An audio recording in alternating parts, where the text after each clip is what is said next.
8.5 years ago at the time of recording, I built this PC and used it for not just for gaming, but for other things as well. But now, things do go wrong. Let me explain.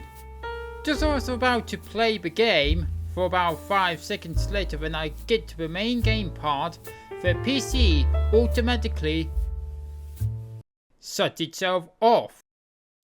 Now I have looked up online to see what the cause of it, and those people have the exact same issue even on their new PC build.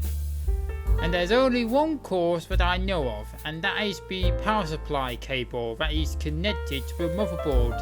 I know it's quite unusual and I don't know the reason why. All I had to do is disconnecting and reconnecting it, and that fixes the issue.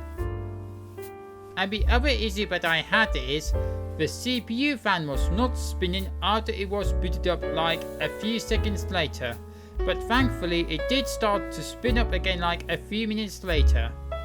Whilst I was complaining about that on the Retro Computer Facebook group that I'm in, one person just said that I shouldn't be using the PC at all until the new CPU fan arrives.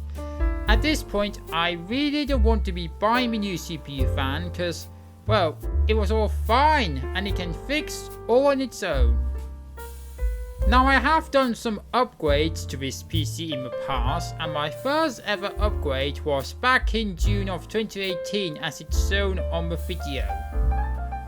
And I've also done a second upgrade back in January 2020, and the reason was I wanted to go on to a different OS, and that is what I'm going for.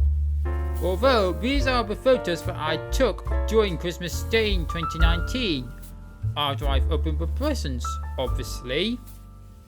So in this video series, I'll be building my new PC and documenting it with a video along the way, but it will be in parts. Although things do go wrong when I'm building my new PC, so please just take it purely for entertainment. In the next part, I'll be doing the building, so I hope you'll stick around for that. But until then, see you on the next part.